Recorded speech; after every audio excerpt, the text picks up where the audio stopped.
Hello and welcome to this special episode of Planet SOS. We're here in Evia in Greece, scene of those devastating wildfires in the summer.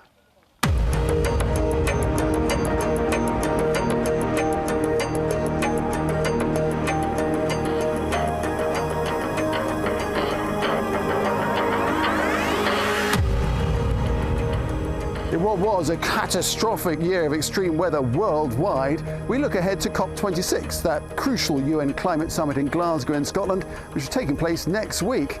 And from here in Greece, we'll be travelling to the Carpathian Mountains in Romania. To hear the call of the wild, the largest area of virgin forest in Europe under assault from illegal loggers. And saving the sturgeon, how an ancient fish is struggling to survive alongside Georgia's ambitious hydroelectricity projects. The young Polish activists hoping to protect their future. He doesn't feel this sense of the world just being destroyed that I see every day when I wake up. And testing the air, flying high over Krakow in Poland, in one of the most polluted regions of Europe.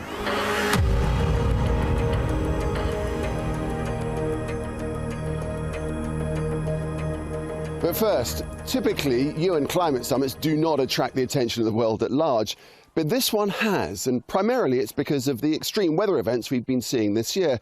Let's take a look. This summer alone, in the US, Death Valley saw the highest temperature ever recorded on Earth. Flooding in Germany and Belgium killed more than 200 people.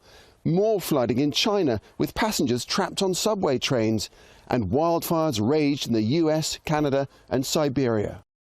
In Europe, record heat waves cause widespread fires across Turkey and Greece, and here in Evia, they're still picking up the pieces. In early August, with temperatures at unseen highs, wildfires ripped across southern Europe. The land was parched, and the fires quickly spread. Northern Evia in Greece was the hardest hit. The inferno lasted for 2 weeks. Thousands were evacuated. Today you can see what's left. The devastation in this area was total. People are well used to annual wildfires here, but not on this scale, not with this much lost. Thousands of hectares of forest and livelihoods just incinerated. And because of the fires, a new threat. As the rain comes, so do floods and mudslides. The fires have destroyed the land's natural ability to withhold water, to act as a flood defence system. So now, in periods of intense rain, the water just cascades off these hillsides. So they're using the dead trees to shore up the soil and keep the land intact. It is hard, exhausting work, but vital to preserve what's left and encourage regeneration of the forest. We're trying to keep the soil in place, as we don't want it to be carried away by heavy rainfall, because then natural regeneration cannot take place. This soil will be carried into the creeks, and that will create a huge problem, causing flooding in nearby communities. A big part of Evia's forest economy has been obliterated. Kostas Ioniou's livelihood comes from his bees, who make honey from the resin of pine trees, or used to. Kostas shows me what's left of the dozens of hives he lost to the fires. I feel sad that this once green forest has been burnt, and I find it difficult to figure out what we'll do and how beekeeping can continue to exist on Evia. We will not be around when this forest is once again able to give us honey, so for us, our area has died. Collecting pine resin was an important money earner for farmers like Georgios Agnostou, but not anymore. He also lost a fifth of his goat herd to the fires. Across the island, more animals died than survived. The destruction was great for farmers. Buildings were burnt, animals were lost, and grazing land has disappeared. In other words, what we had here was lost. Many years need to go by so that things can return to how they were. From lost livelihoods to ruined homes, all this is the reality of a warming world. Natural weather events made worse by climate change. Certainly when you come inside it, you get a sense, a realisation of just how fast this must have been. Living normally one day and then the very next it's all just torched and collapsed around you. And everywhere you look there's evidence of a life once lived, a fork. There's an old tin opener here, look. And ornaments that presumably just sat on shelves. And here, old books are just ash.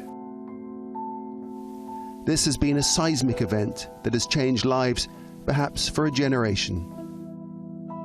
But the forest will come back, because nature always does, if humanity allows it to. So, helping people adapt to and mitigate against extreme weather events that cause damage like this is a big part of the UN Climate Summit in Glasgow next week. So, what does success at COP26 look like? Well, remember, the science says we need to prevent temperatures from rising beyond, ideally, 1.5 degrees Celsius. But the 2021 Production Gap report, out last week, shows current government plans will produce more than double the amount of fossil fuels required to make that happen. So, in Glasgow, we need a strong declaration that commits to net zero emissions by 2050, as well as big reductions by 2030. Developing nations will want a considerable financial package to help them adapt, and there needs to be ambitious commitment to phasing out coal and protecting forests. Anything short and COP26 will be deemed a failure, and then who knows what lies in store.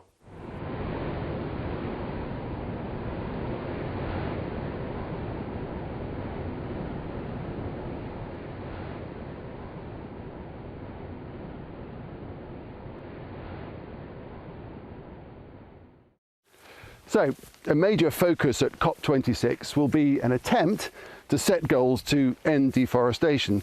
Forests, of course, are crucial for the health of the planet.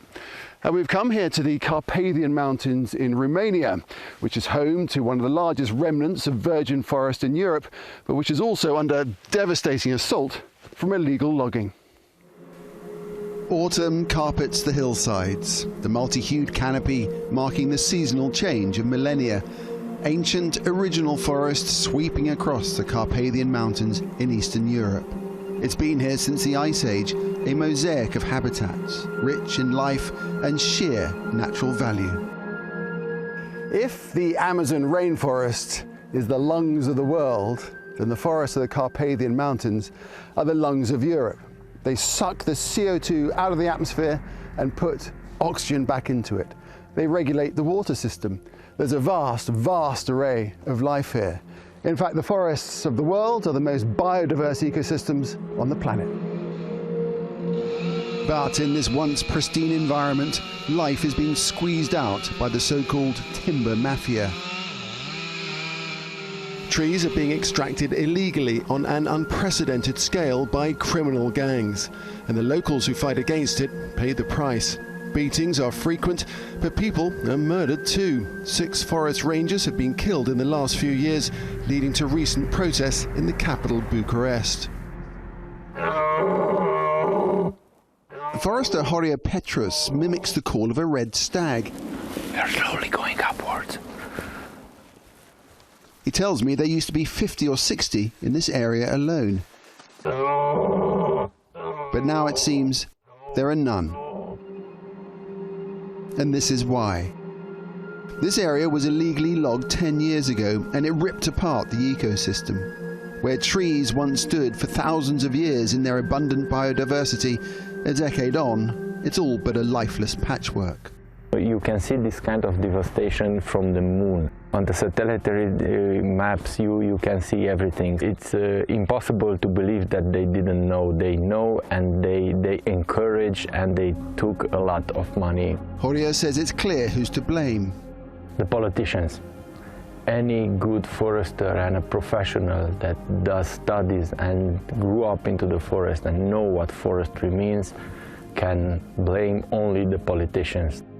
We spoke to the government and they told us combating illegal logging is one of the priorities of Romania. It's a continuous action and we've already seen results. A working group has been set up which aims to increase the efficiency of solving criminal cases involving forestry crimes, as well as the specialisation of environmental prosecutors. we drove on through the forest along tracks and roads used in plain sight by the illegal loggers. For the people who live in the mountains, it's terrible. Farmer and forester Nico Eugen says the whole community is affected. Pădurea e foarte importantă pentru sănătate, pentru tot. For hundreds of years we have managed the forest in a sustainable way. We take a small amount of wood for building and fire. It's very annoying that strangers come here from other countries and take away our way of life. I'm frightened of the people who steal the wood. I feel my family is in danger because this is a mob-like organization. The scale of loss is staggering. Romania loses up to 9 hectares of forest per hour to illegal logging. That contributes to the huge amount of forests lost globally. In fact, between 1990 and 2016, the world lost 1.3 million square kilometers of forest, an area larger than South Africa. And in 2020, tropical forest loss around the world equaled the size of the Netherlands. Since humans started cutting down forests, 46% of trees have been felled. Around the world, 2020 was meant to be a landmark year in the fight against deforestation, a year by which many countries had pledged to halve or completely stop forest loss. But in fact, the plundering has increased. Here in Romania, it's not too late yet. But if not now, when? We've come to southern Poland, the heart of the country's mining industry. The rich coal seams of Silesia have long powered the country's economic engine, today providing up to 50,000 jobs. Coal accounts for more than 2/3 of the country's energy supply. The trouble is, by 2049, coal is due to be phased out, and that presents a very real problem for the region and for the country as a whole. Across Poland's coal heartlands, this is a familiar sight every day of the year and has been for decades. Power stations working non-stop to keep the country running. This is the biggest and most carbon-polluting power plant in the whole of Europe. It is the Bełchatów power station, and it accounts for around a fifth, about 20% of Poland's total energy requirement.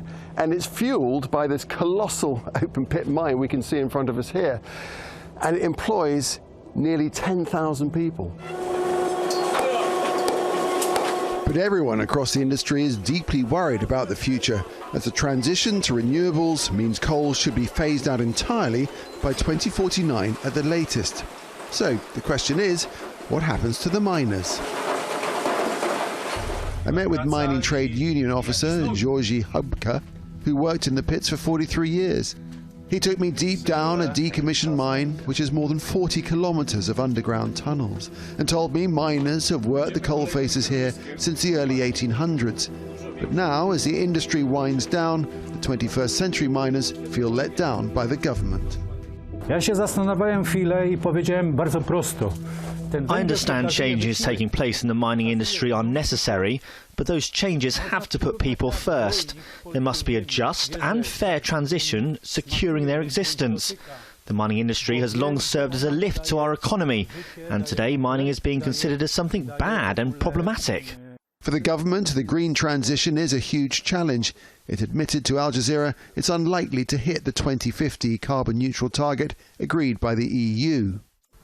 I think for us certainly it will be more difficult than for others, and it will certainly take us longer. It might be a few years beyond that. We haven't set that goal specifically in our legislation today. We are currently working on a strategy until 2050, but that hasn't been finalized at the moment.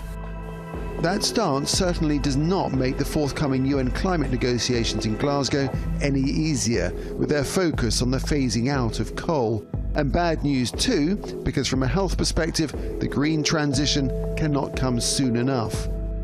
Across Poland, toxic coal smoke billows from millions of chimney tops. And this at a time when the World Health Organization says that air pollution is more dangerous than previously thought, killing an estimated 7 million people a year. In Poland itself, air pollution causes 45,000 premature deaths each year, while the country has some of the most polluted air in Europe. and 36 of Europe's 50 most polluted cities are in the country. But in the once badly polluted city of Krakow, science is hitching a ride into the evening sky.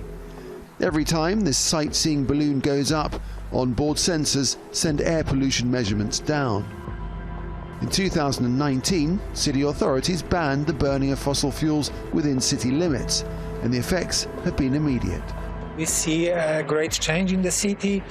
The quality of the air is improving. The city authorities is pushing very much pressure to reduce the emissions. The Krakow experience demonstrates the possibilities ahead for Poland. Phase out coal, you slash emissions and clean up the air at the same time. But getting there is a challenge. Silesia, a region at the very front line of the green energy transition. And as that transition gathers pace, of course, all forms of renewable energy need to be ramped up. From solar to wind, even the whole debate over nuclear power. And we're going to focus now on hydropower. And the problem with that is that as we build more dams, it takes its toll on the natural world. Robin Forestier-Walker reports now from Georgia. If you could travel back through the mists of time, say around 200 million years, you would find fish remarkably like the ones swimming the present-day waters of the Rioni River. They are very special species. When in the world where the dinosaurs, the sturgeons were also living here. So this is my water. Responsibility for this living link to prehistory rests on Tamuna's young shoulders, a PhD student and conservation officer with Fauna and Flora International. 5 critically endangered species of sturgeon still spawn in the Rioni. That is, they travel upstream from the Black Sea to lay their eggs. But upstream, numerous dams have contributed to their drastic decline. This one is the Vartziche hydropower cascade. Completed in 1987, it stopped fish from reaching spawning grounds that had existed for millennia. Hydropower is a very big problem for sure. The sturgeon spawning grounds are decreased and now it's only 9 kilometers. And in the past it was more than 50. Measure the temperature of the water. To understand the threat, Tamuna needs more data. Mogeli is ready to help. He remembers the days when the sturgeon were large and plentiful. Catching them now is illegal, but if netted, locals know who to call.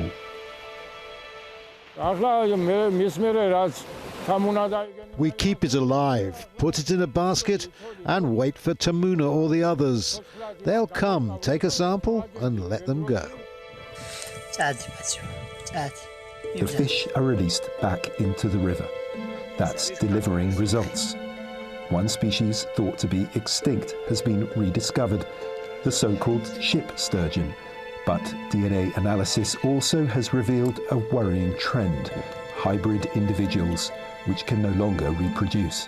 There are at least 2 species which interbred. They don't have enough spawning grounds. Also, they are not lot individuals and they cannot find the same species. Man's intervention is everywhere. Here the river has been diverted to reduce seasonal flooding. These sluice gates used to be used for quite a different purpose. If closed, you could trap migrating sturgeon and they could be caught far more easily. Well, thanks to observers on the ground, those kinds of big fishing events are far less common. 12 monitors now patrol a 92-kilometre stretch of the Rioni. Last year, Gennadi's team uncovered 22 incidents of poaching, including this rig of hooks designed to snag sturgeon on the riverbed. We are in contact with each other over the phone. We pass on information, what is happening in our area. Or, if a boat goes by, I will tell the others where it went, in which direction, and we will react so that if something illegal is happening, we can stop it. the sturgeon are now better protected and better understood. But Georgia's government wants more hydropower on this river, not less. Their survival still hangs in the balance. The battle to change the way we power the world has mobilised this mass climate youth movement whose actions resonate around the world. We spoke to 3 of Poland's youth activists and showed them some video clips of some key players in the climate conversation.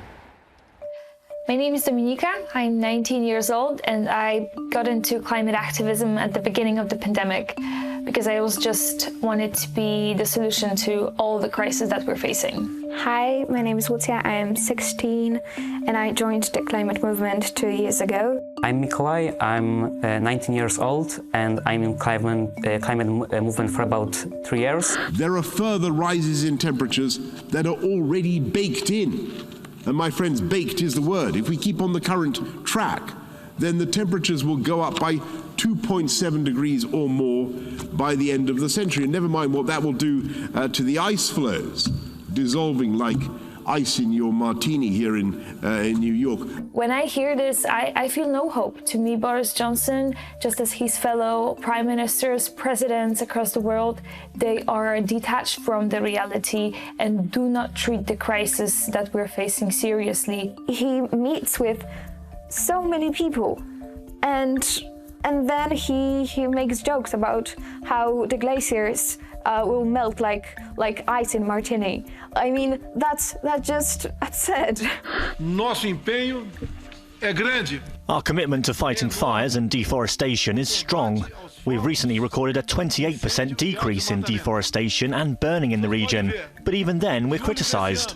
Jair Bolsonaro is a climate denier, and what he does is he commits ecocide.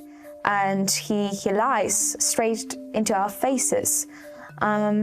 He doesn't care about indigenous people of Amazonia. The unprecedented flash floods in New York and New Jersey is yet another reminder that these extreme storms and the climate crisis are here. He's a man of 70s, you know, and who knows how long will he be able to live on this planet? I will be living here for decades, but he is the one in power.